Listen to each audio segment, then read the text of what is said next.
Man, I'm tired of working for other people, man. I'm about to make a switch to an entrepreneur. Who with it? I'm most definitely with it. Listen, man, the powers that be don't want you to wake up and get out that everyday rat race. They want to make workers, not entrepreneurs. So you know I'm with it, man. Alright, so let's get to it. Go ahead and make this extra money and switch it over. Let's get it. Let's get it.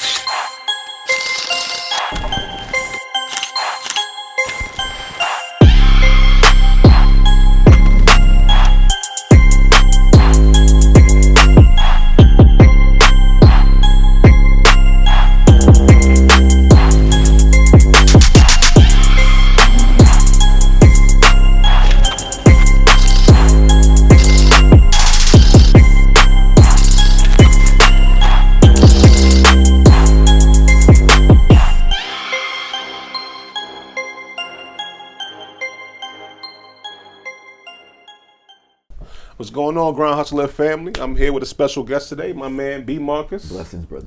Blessings. So today we're going to take you through a journey of who B. Marcus is and what he's doing, and we're just glad to have him here. So let's get right to it. Man. Tell us who's B. Marcus.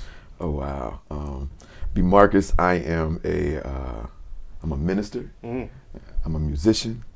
I'm a aspiring entrepreneur. Coming here, I came here for a church job for Fountain Baptist, and from there, God just began to open up doors with all the connections that I made. When I first came here, it was a whirlwind for me. It's like being from Texas, coming here and just meeting all the different people, and I was like, I'm going to cross paths with them again, and it's kind of been full circle for me. You know, I met people at the beginning 16 years ago, and now we're actually doing work together now. Nice. So it's been a blessing. That's good. Now, tell us. You know, I know that you said that you're in music and that, but have you always been in music?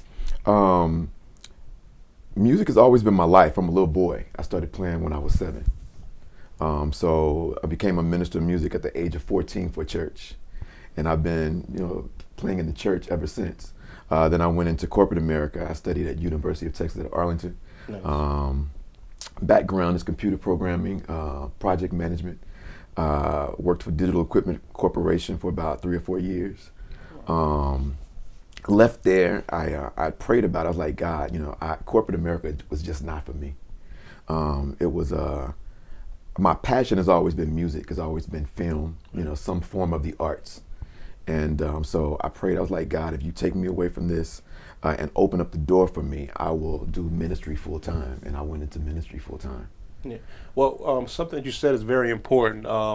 You basically had the faith to chase your dreams. And that's another thing that we want to basically talk to people about, because there's so many people that are in the corporate world as well. And they hate their job, but it pays the bills. But it takes that time for them to basically sit there and say, you know what? I'm going to go get it. And I have the faith to go there and get it. That's the only way that you're going to get to the next level. Now, I know that you have other things going on like the Rite House. Yes. I know that you talked about film and things like that. I want to get more deep into that as well. Okay.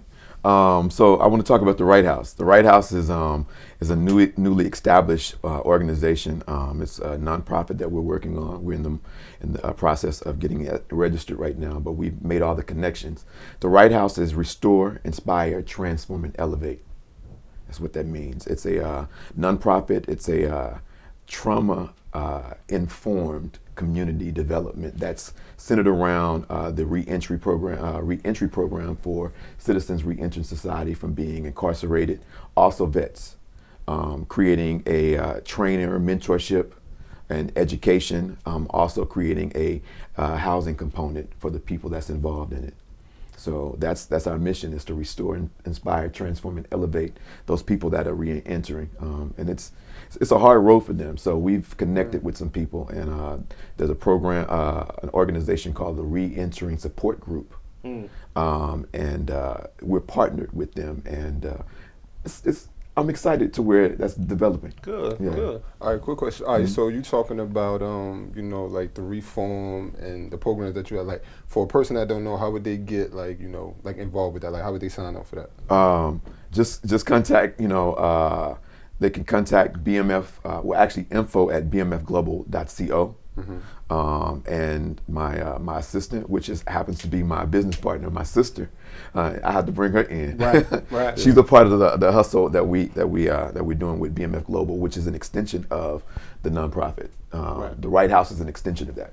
Right. So they can get informed by contacting us at info at bmfglobal.co. And with that, do you give them like skills to be able to then work for themselves, or skills to be able to be employable? Employable and work for themselves. Okay. A few of the programs that we have that are going to be a part of it is carpentry, where they can build furniture, doing upholstery as well. We have an auto mechanic who is willing to donate his time in teaching. He's wanting to go back to Jamaica. So he's trying to train people to come in and be able to service the clients that he has, the customers that he has right now. Right. So he's going to be a part of the program as well. Then we also have a technology part of it, which is going to be computer programming, IT. A lot of the citizens are coming in and they don't know anything about iPhones or phones, period, cell phones. Yeah. Some of them, when they went into prison, there were beepers, and coming out, knowing this new technology. So we want to be able to train them and teach them on that stuff as well. Yeah, so now you talked about you being an entrepreneur and having your hands in many different things. What I wanted to ask you is, like, on your journey of being an entrepreneur, what were some of the things that you didn't expect to happen on your journey? Be here right now. Honestly, I didn't expect to be here in New York, New Jersey area. Me coming here, I was just a musician. That was just kind of like my lane. But God had always put something in me that was greater. And it starts. I like to tell this little story real quick. It started back from being a 10-year-old playing with my little matchbook cards with my cousins. I'd often be, claiming my territory around the house and saying, "Oh, I just flew in from Hackensack." Didn't know anything about Hackensack at 10 years old.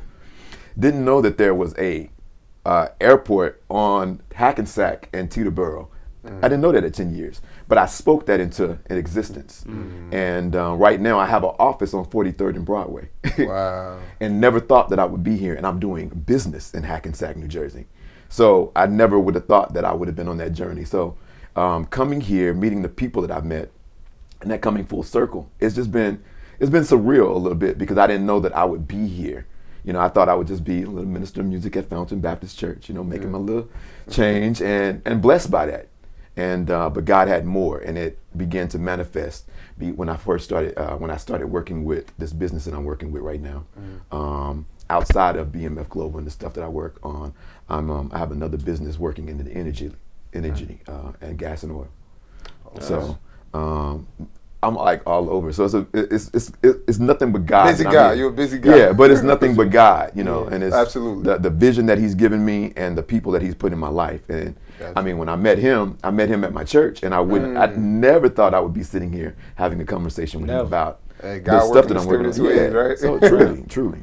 Right. So that's been my journey. So those are some of the things that I haven't ever, I didn't expect. But when you meet people and when you have a vision, God just strategically put people in your life, and that's always unexpected. I'm just not sure how it's going to turn out.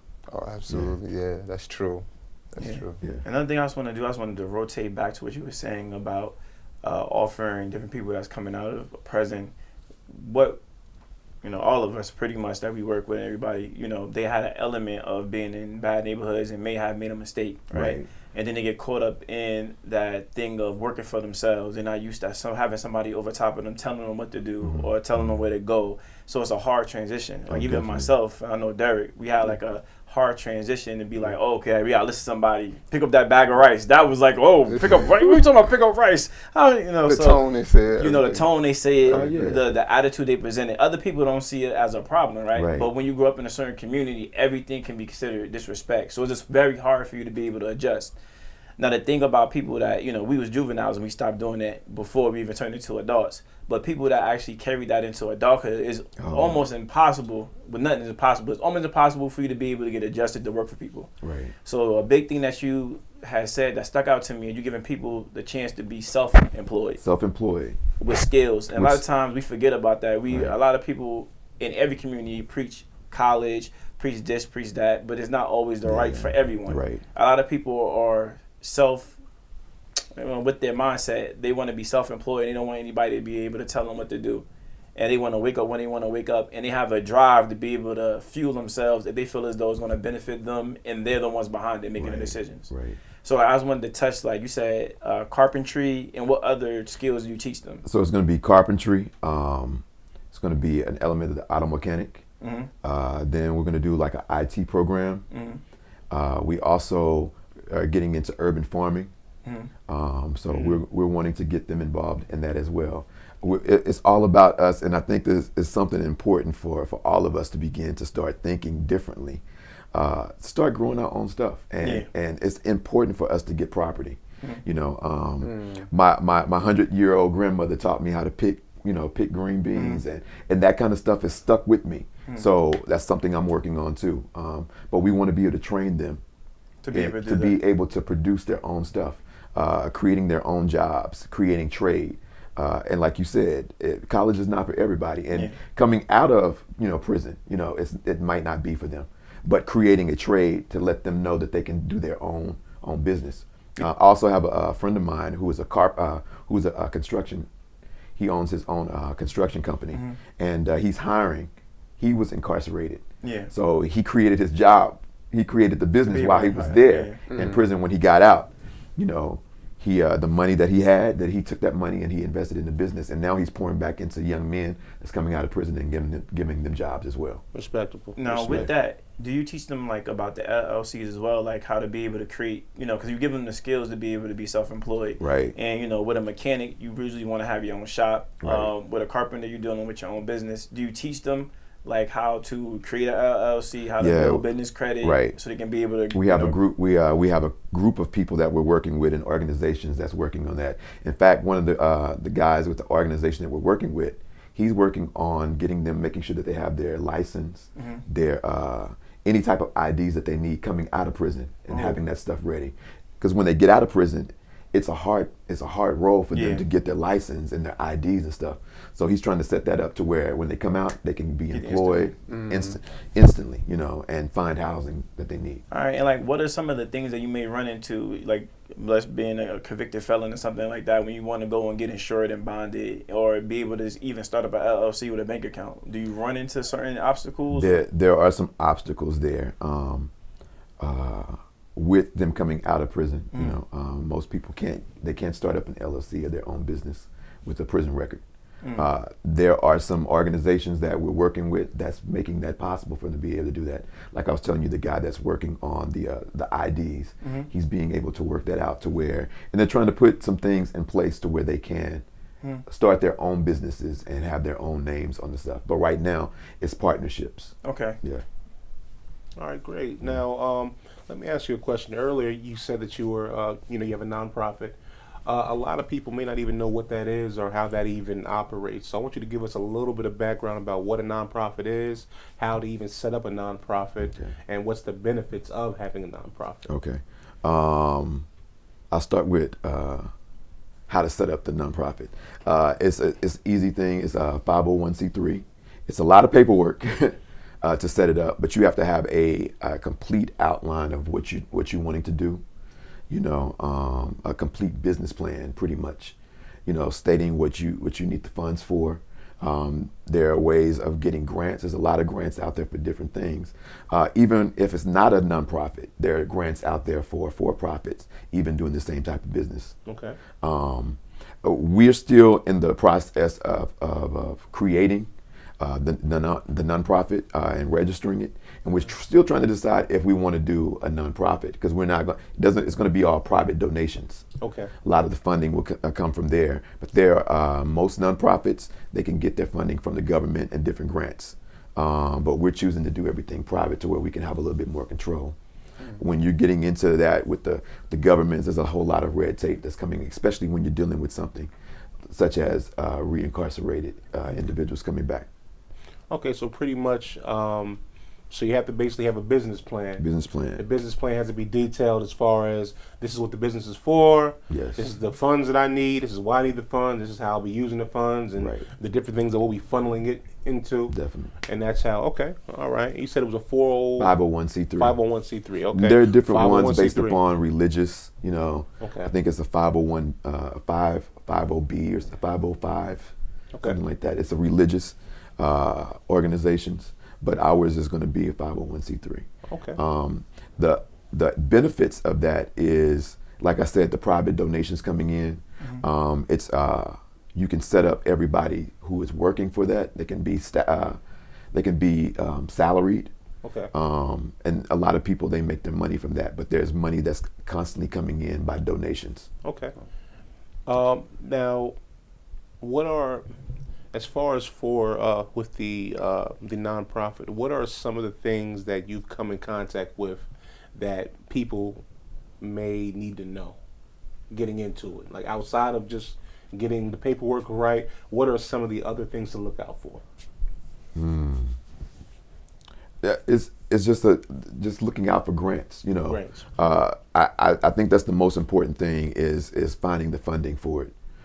If you're going to be a 501c3, you've got to find funding somewhere.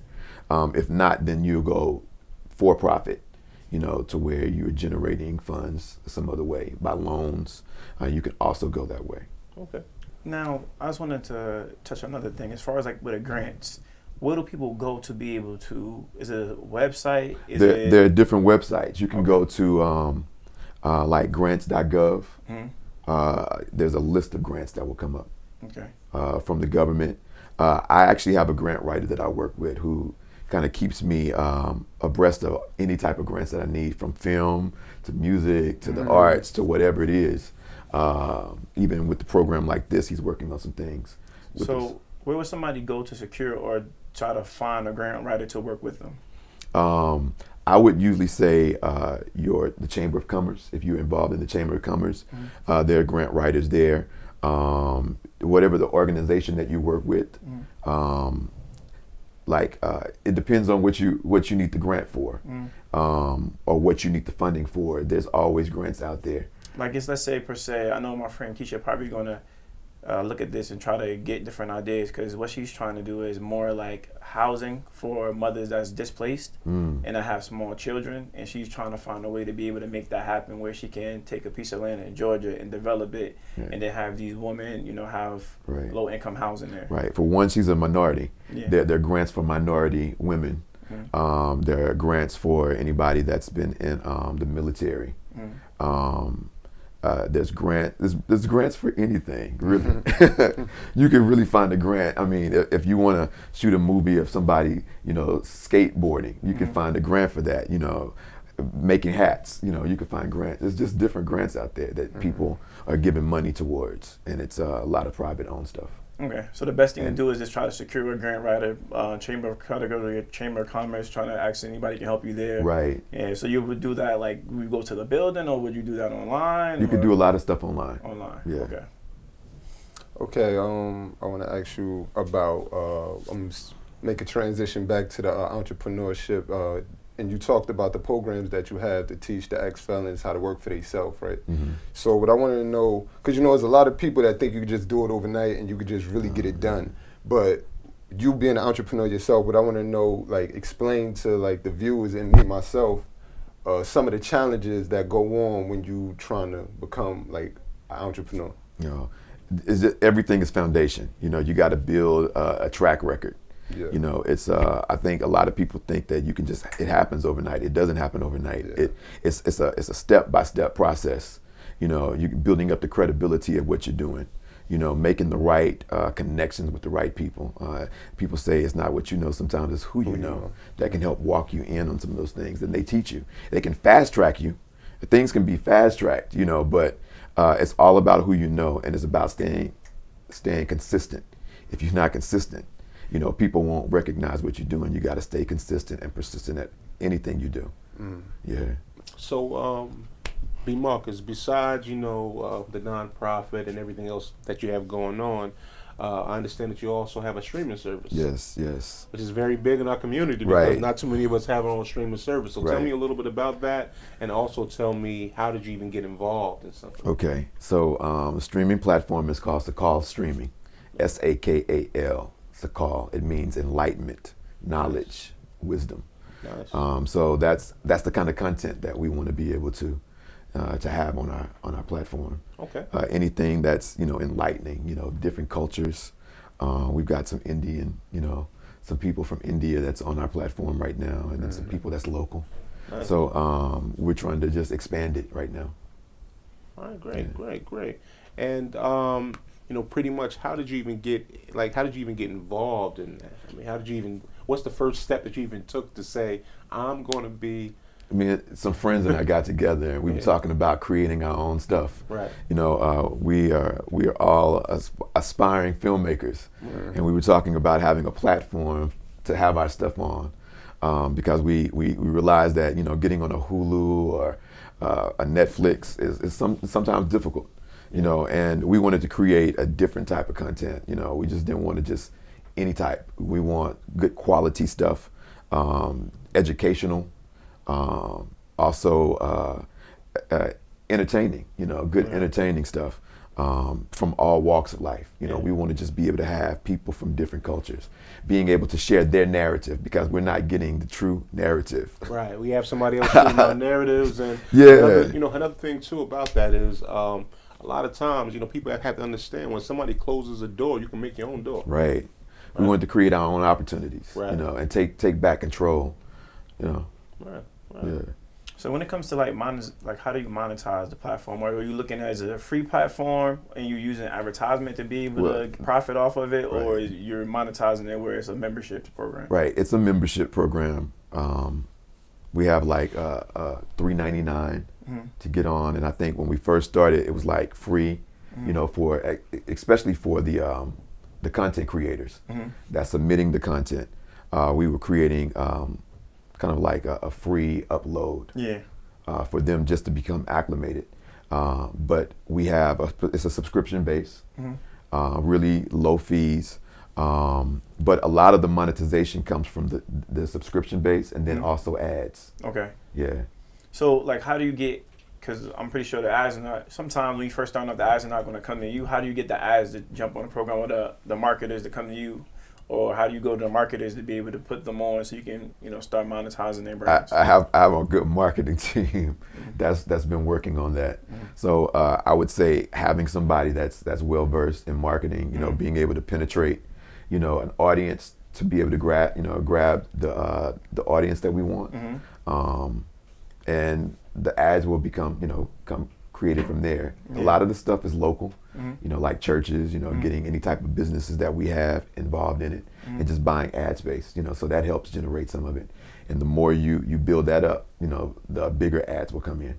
Now with the creators, do they share in profit, or is this them getting their stuff out there? Yeah, they share in a little profit. It's not a lot. Okay. But as we grow, they grow. Yeah. And it's is it more is it films, or is it TV shows, or is it more just stating past history events, or just getting more within culture, Black It's Indian? all type of content. We've got comedy, we've got cultural stuff, we've got things for children, we've got music. I'm working with some music artists right now who's getting ready to start uploading their content on there, and then just being able to drive a viewership there. Okay. Now with the streaming service, did you have to are you doing a cloud server, or are you doing a physical server, or where is this stuff being stored at, and how do you get started with stuff like that? So that opens up into another part of the business of BMF Global, the technology side. We're actually in a cloud. It's a cloud base right now. Okay. But eventually everything is getting ready to go over to servers. We're going to build our own data storage. Okay. So because a lot of people don't know, a server is very expensive, and it takes a lot of electricity and take a lot to cool it. Right. So did you purchase a building, or do you purchase a place where the server is going to be at? We're in the process of purchasing. purchasing, building. And that's to eliminate the overhead for the cloud servers. Right. In fact, like a room like this is big enough, to hold servers. So that's one of the things that we're working on is just being able to, add servers. And the more, we're just building out businesses. Everybody that's involved with us, even from, the film side, we're trying to take them on as clients to become a part of the data storage. Okay, so like let's say if anybody out there was like, hey, look, I want to be able to create something similar. Like I have an idea for a streaming service, and I have an idea for content. I think that would be going great with that. So where would they start? Would they start with the app design, or would they start with seeing what cloud servers are going to be best to be able to store it, or how would they actually start on the journey? It's important to like an architect. You got to draw out a schematic of everything that you want to be able to build a robust platform. You can start out with just a website. It starts with the website. Then you can add the app afterwards. There's a lot of plugins that can come, but we have a basic website right now, and we're building up our app right now. Okay. So that's it takes money. Yeah. It definitely takes money. That's one of the key components to it. But just adding those plug-ins, making sure that you have a good system set up to where the UX and the UI, what the viewership is going to be like, what are the likes, what are the dislikes, and it takes some time. It's a lot of beta and alpha testing that takes place. All right. So yeah. And with that, a website is what he's saying. Just having a direct website, you type in the domain name, which is the website address, and you go there and you can pull up the site. You can watch it only on your laptop or your computer or your cell phone as well, but you have to go, to the web server to be able to do it. And the app, everybody know what the app is. Some people don't though. It's a picture you click on your phone. You can download it from the Apple Store, the Google Store, to be able to view it. And then just to touch on other things, like we said, what was it? The UX. Yeah. That's basically just like how the app is going to look. Yeah. It's just like how the front page of the app is going to look, or the web page is going to look. Just showing you how you're going to design it, and there's different things you go through. So what we use for our app is Fiverr.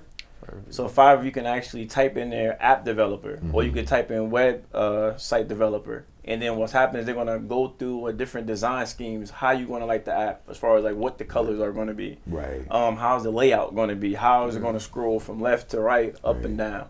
And then, with the server, cloud server means that it's somewhere that all that content that you're going to be uploading is going to go. Right. That's what he means by server. So it's something like a cloud server where it's not physical servers, is in the cloud. You won't see them.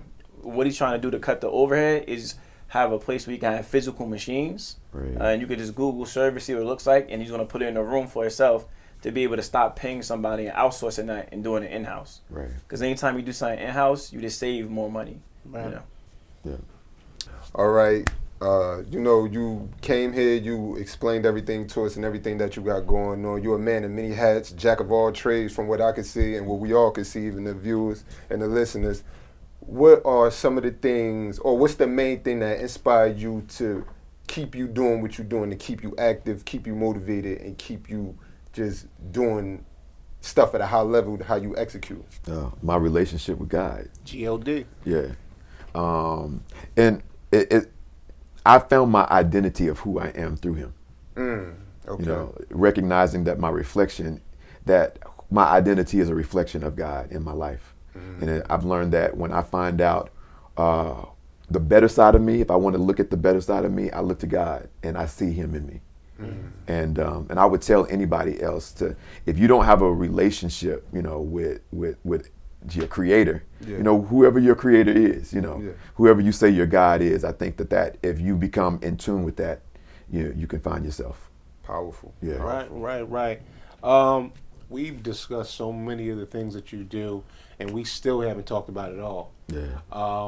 What are some of the other things that you have going on that we haven't discussed yet? Okay, so we talked about music, film, arts, dealing with the fashion. I'm working with a young lady named Rosalind Shienze. She's from Kenya.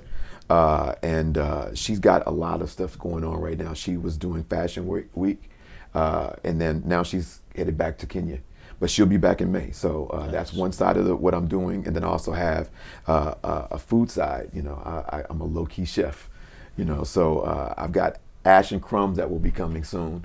We're going to be doing some pop-ups, and it's a Moroccan feel, but we're going to be dealing with foods from across the world from different chefs. It'll be every season we'll be featuring a new chef, and a lot of them are my friends. So good friends to have. Yeah, huh? yeah, definitely. Having cook-offs and stuff. Oh, definitely. So I'm excited about that. And then we've got Norb Technology. Okay. That's dealing with anything that's innovative, you know, from 3D printers. I'm saying that's going to be something that's going to be in our household soon.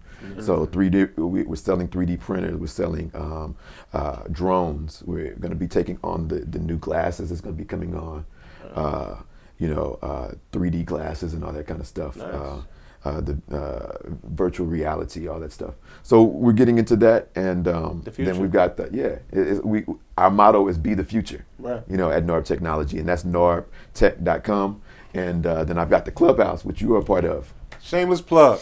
Yes, sir. And I'm excited about that. It's called the Morning Dose. We do that every Monday, Wednesday, Friday from 8 to 10 a.m. Right. And it's a safe place for people to come in to share their stories. And I carry the mission of the Rite House throughout everything, and it's restore, inspire, transform, and elevate. So that's our mission.